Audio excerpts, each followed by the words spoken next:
सवेरे सवेरे उठकर मीठे बाबा से मीठी मीठी बातें करने की, रोज़ खुशी की खुराक खाते हुए अतीन्द्रिय सुख का अनुभव करने की, सत्य की राजधानी स्थापन करने में बाप का पूरा पूरा मददगार बनने के लिए, पावन बनने की, याद से विक्रम विनाश करने की और भोजन भी शुद्धि से बनाने की, शुद्धता के सागर परमपिता परमात्मा की हम आत्माओं के लिए आज की मुरली से शिक्षाएं। मनुष्य से देवता अर्थात स्वर्गवासी बनने की, निराकार राम द्वारा स्थापन हो रहे सुंदर जन्नत only wonder of the world Paristan में प्रवेशता के लिए पासपोर्ट प्राप्त करने के लिए ईश्वरीय पढ़ाई पढ़ रहे हैं। हम सब प्रैक्टिकल स्व परिवर्तन का सबूत देना है, दिव्य गुणों को धारण कर अपना श्रृंगार करना है, जिसके लिए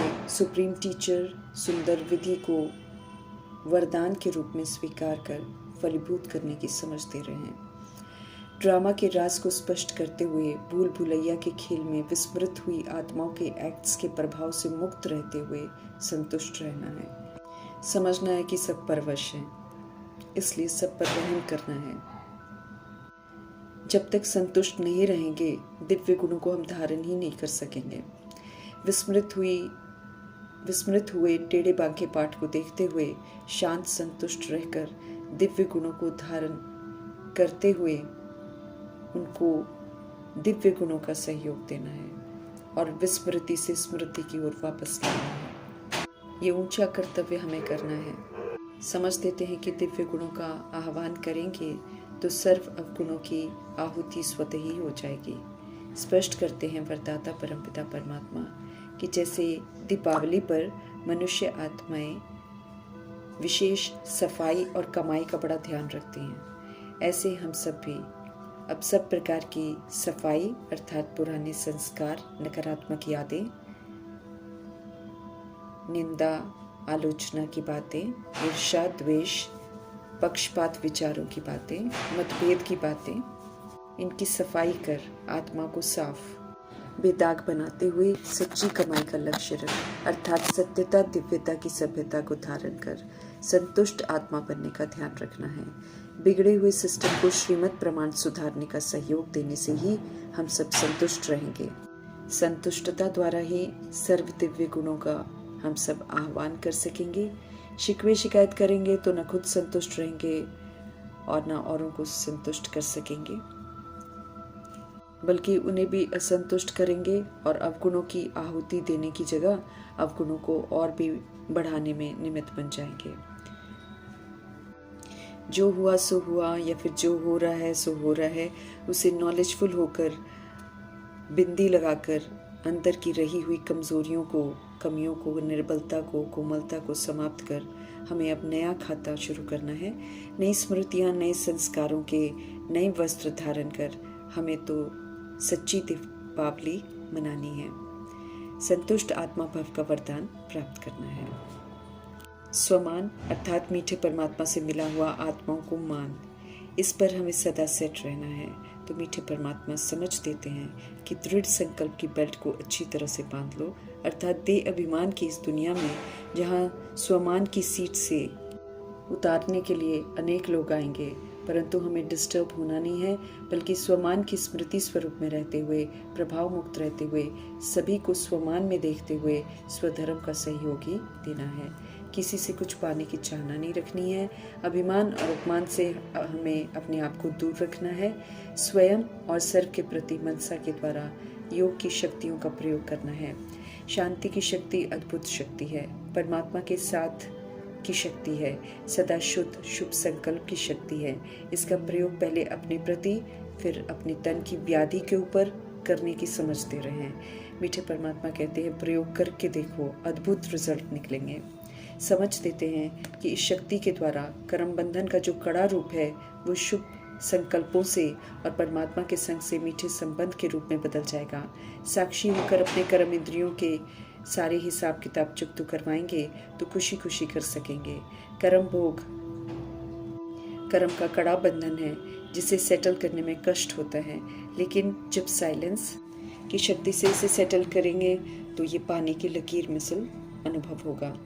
भोगना भोग रहे हैं, इस फीलिंग से मुक्त हो जाएंगे और साक्षी दृष्टा होकर हिसाब किताब का दृश्य देखते हुए श्रेष्ठता से शक्तिशाली संकल्पों से जल्दी सेटल कर सकेंगे।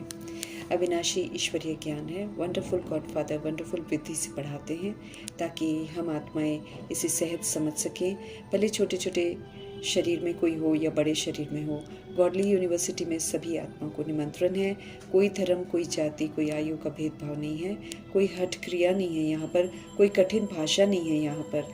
आत्मा को परमपिता परमात्मा को स्वाभाविक रूप से याद करना है, ये मुख्य मायने रखता है। ज्ञान न भी धारण हो तो भी योग से हम पवित्र बन कर्म बंधनों को भस्मीभूत कर कर्मातीत बन आगे निकल सकते हैं। यकीन दिला रहे हैं परमपिता परमात्मा मातेश्वरी जी के माध्यम से। मातेश्वरी समझ दे रही हैं कि सर्वशक्तिमान परमात्मा की याद में बहुत ताकत है, इसलिए हम डायरेक्ट ज्योति स्वरूप शिव परमात्मा को याद कर कर्म बंधनों की मैल को उतार कर प्रभु से समीपता का अनुभव कर सकते हैं, सर्व प्राप्तियां कर सकते हैं। एक बाप दूसरा न कोई की सब्जेक्ट बहुत महत्वपूर्ण सब्जेक्ट है, इसमें पास होने वाले ही सबसे आगे निकल सकते हैं। भिन्न भिन्न विधियां बताकर मीठे परमात्मा हम आत्माओं के लिए सब कुछ सहज कर गहरे अनुभव करने का उमंग उत्साह दिलाते रहते हैं। पुनः सवेरे का समय जो है उसकी अहमियत को दर्शाते हुए मीठे परमात्मा कहते हैं कि उस समय उठकर मीठी मीठी बातें करो, जो सुना है उस पर विचार सागर मंथन करो, ज्ञान चिंतन, प्रभु चिंतन, शुभ चिंतन करो, तो सहज गहराइयों को समझकर हम अपने में श्रेष्ठ परिवर्तन लाकर श्रेष्ठ कर्तव्य कर सकते हैं। सवेरे के समय अर्थात 2 बजे से 5 बजे तक का समय तमोबुद्धि वालों के लिए आराम का समय है, इसलिए वायुमंडल में अशुद्धता का प्रभाव नहीं रहता है और सहज सब श्रेष्ठ बातें समझ में भी आती हैं और चित्त पर भी बैठ जाती हैं। सवेरे के समय को प्रभु के संग बिताने में हमें अलबेला नहीं बनना है। सर्व की सदगति करने वाले सर्वशक्तिमान शिव पिता परमात्मा की श्रेष्ठ मत पर चलकर स्व परिवर्तन कर स्वराज्य अधिकारी बन सुंदर राज्य की स्थापना में मददगार बनना है। भगवान सर्वशक्तिमान है, परंतु वे ड्रामा में और किसी के पाठ में हस्तक्षेप नहीं करते हैं, बल्कि वे हमें सच्ची समझ देकर उस पर चलने की विधि बताकर श्रेष्ठ बनने की तरफ चलने की समझ देते हैं। बनना हमें ही है, करना हमें ही है। वे कभी भी किसी से पक्षपात नहीं करते हैं। समझ से मरी हुई जो आत्माएं होती हैं उनको समझ देकर सुरजीत जरूर करते हैं, और यथार्थ इस बात को जो समझ नहीं पाते हैं वो फिर कहते हैं कि भगवान मरे हुओं को भी जीवित कर देते हैं, पर वास्तव में वो समझ से मरे हुओं को जीवित करते हैं संगम युग में आकर। इसलिए अंधविश्वास में जो भगत आत्माएं कहती हैं कि सर्वशक्तिवान भगवान कुछ भी कर सकते हैं, उनको भी झूठे भ्रम से बाहर निकलना है। जब हम सब बच्चे बनते हैं उनके, तब इस भ्रम से बाहर निकालते हैं परमपिता परमात्मा और श्रीमत पर चल सबूत बनने की, काबिल बनने की समझ देते हैं। ड्रामा के विस्तार में उलझी हुई सभी आत्माओं को मीठे परमात्मा ओम शांति का मंत्र देते हैं, कहते हैं, समझ देते हैं कि हम कौन हैं, हम किसके हैं, हम कहाँ के रहने वाले हैं और हमें क्या करना है, इसकी समझ देते हैं। कहते हैं जो हुआ सो हुआ, अब उसको बिंदी लगाओ और अब श्रीमत प्रमाण एक्यूरेसी से चलो। ओम शांति द्वारा आत्मा का परिचय देकर परमपिता परमात्मा हम आत्मा को शांति के स्वधर्म में टिकने की समझ देते हैं। शांत रहकर जब हम सारी बातें समझेंगे, ड्रामा को यथार्थ समझेंगे, आत्माओं के पाठ को यथार्थ समझेंगे, तो बाबा कहते हैं कि हम अपना जो कर्तव्य है कि हम किसके हैं और हमें क्या करना है उसको पूरा कर सकेंगे। बाबा ड्रामा के बंधन में बंधे हुए हैं, इसलिए ड्रामा जितना अलाउ करता है उतना ही बाबा करते हैं, लेकिन बाबा हमें समझ देते हैं कि हम सब अगर उनको याद करेंगे तो हम सर्वशक्तिवान बन जाएंगे। पवित्र बनने से बाबा कहते तमो प्रधान से सतो प्रधान बन जाएंगे। सर्वशक्तिवान शिव पिता परमात्मा हम आत्मा को हर बात सिखाते हैं, सीख कर हमको प्रैक्टिकल में उसे करना है। उन्हें याद करेंगे तो हमारे सारे 63 जन्मों के जो विस्मृति में किए हुए विकर्म हैं वो विनाश हो जाएंगे। उनको याद करते रहेंगे तो नया कोई पाप कर्म हम नहीं करेंगे। इस बात को भी हमें विशेष अपने चित्त पर बिठाना है और सदा बाबा को याद करना है। पावर हाउस परमपिता परमात्मा से योग लगाकर इस समय मुझे सारी शक्तियाँ लेनी है। हम सारी शक्तियाँ लेंगे तभी हम आगे चलकर विश्व पर राज्य कर सकेंगे, अर्थात राजाई घराने में जा सकेंगे।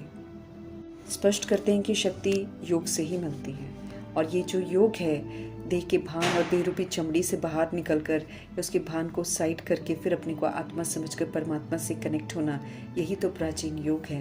यही तो संगम युग के अमृत वेले में बाबा आकर हम आत्मा को सिखाते हैं। ये संगम युग पूरा का पूरा प्रकाश युग है, इसमें हमें हर बात की समझ मिलती है। ये कलयुग के अंत और सतयुग के आगमन के बीच का समय है। 100 वर्ष का संगम युग चलता है, जिसमें हम सब अपनी आत्माएं जो हैं जब जब जगते हैं तब तब हम प्रभु के पास आते हैं, प्राचीन योग सीखते हैं, और इस योग से फिर हम अपने आप को संपूर्ण परिवर्तन करते हैं, पवित्र बनते हैं। स्पष्ट करते हैं बाबा कि चाहे धारणा हो, चाहे ज्ञान हो, चाहे सेवा हो, कोई भी चीज़ हो, वो हम बाबा की याद में रहकर ही कर सकते हैं। तो बाप की याद से ही हम विश्व पर राज्य प्राप्त कर सकते हैं, और जब हम प्राप्त कर लेते हैं फिर दुनिया की कोई भी ताकत उसे छीन नहीं सकती है। ऊंचे तो ऊंचे बाप की महिमा उनके जो कर्तव्य हैं उसके आधार से होती है। वाकई वो सृष्टि रूपी ड्रामा में आकर इतने ऊंचे कर्तव्य करते हैं। सृष्टि रूपी ड्रामा एक नाटक की तरह है जो बेहद का है, 5000 वर्ष चलता है, और हम आत्मा रूपी एक्टर्स हैं।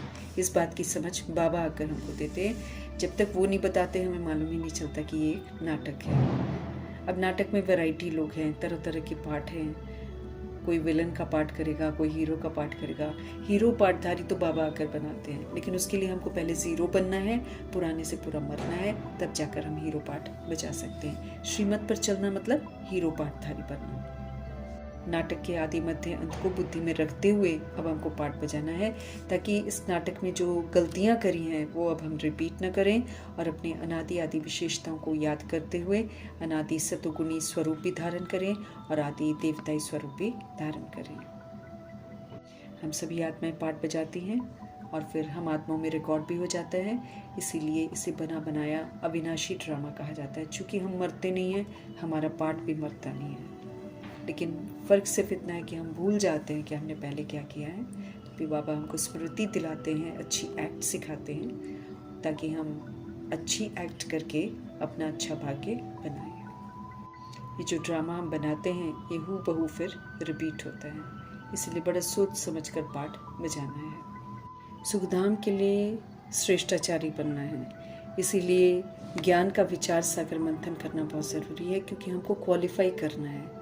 कैसे हमें सर्वगुण संपन्न बनना है, कैसे संपूर्ण निर्विकारी बनना है, मर्यादाएं कौन सी है, मर्यादाओं में कैसे चलना है, बेदाग कैसे बनना है, इस पर पूरा गहराई से विचार करना है और फिर मंथन करना है, अपने चित्त पर बिठाना है।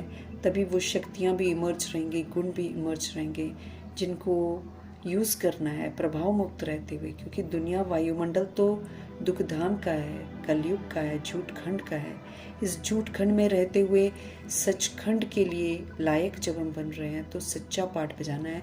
सच्चा पाठ बजाने के लिए विचार सागर मंथन करना बहुत ज़रूरी है। ये बाबा हमारा ध्यान खिंचवाते हैं। युक्तियाँ जो बाबा बताते हैं उन्हीं पर हमको चलना है। श्रेष्ठाचारी राज्य स्थापन हो रहा है, इसीलिए श्रेष्ठ श्रीमत पर ज़रूर चलना है।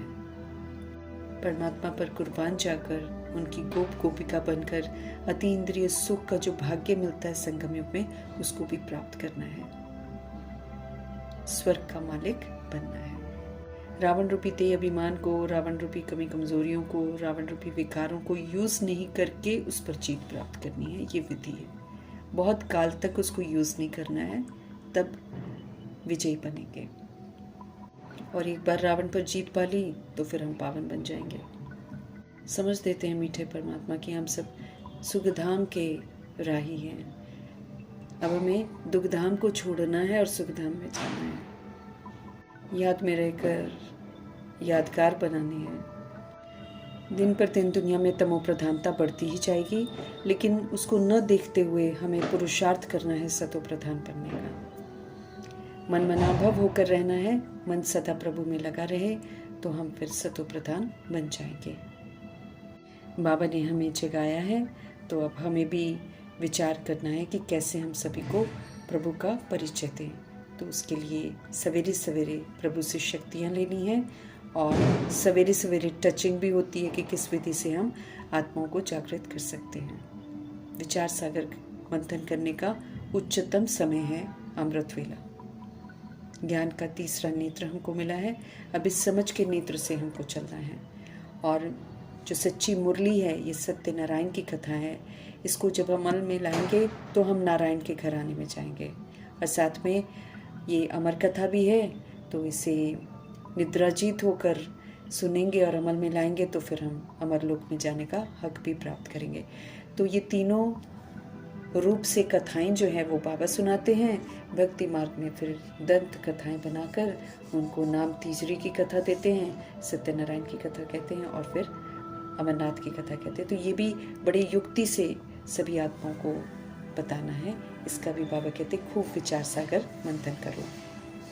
कलयुग और सत्युग के अंतर को स्पष्ट करते हुए मीठे परमात्मा कहते हैं अब सत्युग की तरफ चलने की तैयारी करो। अपने लिए सुख खरीदो, लेकिन अगर हम दुख धाम को देखेंगे तो फिर हम दुख खरीदते हैं, फिर परचिंतन होता है, फिर चिंताएं होती हैं। तो इन सारी चीज़ों से मुक्त रहते हुए भगवान के संग में रहकर सिर्फ शुभ चिंतन करना है। पवित्रता में ही ताकत है, इसलिए हमको संपूर्ण पवित्र जरूर बनना है। बाबा कहते हैं कि सभी को हक है सत्य जानने का, इसीलिए परमात्मा का सत्य, परमात्मा का परिचय, उनका नाम, उनका रूप, उनका देश, उनका काल, इसकी जो सच्चाई है वो सभी तक ज़रूर पहुंचानी है। सब धर्म की आत्माओं को हक है ये जानने का। हमें याद रखना है कि हम सब अभी अपने लिए राजधानी स्थापन कर रहे हैं, इसलिए परमात्मा डायरेक्शन पर चलना अनिवार्य है, क्योंकि तभी हम अच्छी स्थापना कर सकते हैं। पवित्र दुनिया स्थापन करने में मददगार बनेंगे तभी हम उस दुनिया में जा सकते हैं, अदरवाइज नहीं जा सकते हैं। सूर्यवंशी घराने का पुरुषार्थ करने का उमंग उत्साह दिलाते हैं परमपिता परमात्मा। रावण राज्य में रहते हुए ये पुरुषार्थ करके सपूत बनकर सबूत देना है। उच्चतम पढ़ाई से उच्चतम स्टेटस लेना है और याद से अपने सारे विक्रम विनाश करने हैं। माया के तूफान बहुत आएंगे, लेकिन हमें तूफानों से घबराना नहीं है। तूफान हमें आगे बढ़ाने के लिए आते हैं। तूफान हमें ये एहसास दिलाते हैं कि हमने अपने ऊपर कितनी जीत प्राप्त की है, इसलिए इनसे घबराना कभी नहीं है। बाबा हमें ऊंचा नशा चढ़ाते हैं, तो उस ऊंचे नशे में रहते हुए ऊंचाई तक पहुंचना है। ये अंतिम चोला जो आयरनेटेड चोला है, इसको छोड़ना है। इसलिए बाबा कहते हैं देश सहित सारी दुनिया को भूलना है, क्योंकि जब तक हम इसको याद करते रहेंगे तो हम सच्चाई के मार्ग पर नहीं चल सकेंगे। हम सुख धाम के लिए जो कमाई करनी है वो नहीं कर सकेंगे उच्चतम, जब तक इसको भूलेंगे नहीं। इसलिए इससे बुद्धि का योग हटाना है और नई दुनिया के लिए तैयारी करनी है, नए शरीर को पाने की तैयारी करनी है। तो लगाव से सारा मुक्त होना है, तभी हम उच्चतम पुरुषार्थ कर सकते हैं। विचार सागर मंथन करेंगे तो अच्छे अच्छे पॉइंट्स, अच्छे अच्छे रत्न निकलेंगे, जिनसे बहुत खुशी की प्राप्ति होगी। खुशी से फिर उमंग उत्साह से हम और तेज़ी से पुरुषार्थ कर सकते हैं। जितनी प्रैक्टिस हम करते जाएंगे उतना हमारी खुशी बढ़ती जाएगी, बहुत मज़ा भी आएगा। घूमते फिरते हम विचार सागर मंथन कर सकते हैं, फिर कभी भी विघ्न नहीं पड़ेंगे। विघ्न पड़ेंगे भी तो हम उसको सहज पार कर लेंगे। ये ज्ञान मार्ग उच्चतम मार्ग है, अलर्ट रहने का मार्ग है, इसीलिए सुस्ती को तो दूर रखना है। हमें निद्राजीत बनना है, हमें अथक बनना है। शिव बाबा को याद करते रहना है। ये समय सोने का नहीं है, ये समय अलबेले होने का नहीं है। इस तरफ बार बार बाबा हमारा ध्यान खिंचवाते हैं। हर समय बाबा की याद रहे, इसीलिए विशेष भोजन बनाते समय भी शिव बाबा को याद करते रहना है। खाना खाते समय भी शिव बाबा को याद करते रहना है, तब भोजन में शुद्धि आएगी, है ना। चारों तरफ अशुद्ध भोजन ही मिल रहा है ना, लेकिन इसको याद से हम शुद्ध कर सकते हैं। लेकिन बाबा हमको ये भी सावधान करते हैं कि ऐसी चीज़ ना हो जिससे कि खिटपिट हो जाए, क्योंकि कई एक बार तामसिक खाने होते हैं और तामसिक खाने की चाहना होती है, तो वो वैसे खाने हमको इंक्लूड नहीं करने हैं, क्योंकि उनसे फिर खिटपिट होती है। क्योंकि जैसा खाएंगे वैसा ही मिजाज हमारा होएगा और वैसे ही फिर हम बिहेव करेंगे। तो इस बात का भी बड़ा ध्यान रखना है। जैसे ब्रह्मा जी भी अटेंशन रखते थे खाना खाते समय याद में रहने की, ऐसे हमको भी ज़रूर रहना है। हर तरह से हम आत्माओं का कल्याण सोचने वाले शिव पिता परमात्मा जी का धन्यवाद करते हुए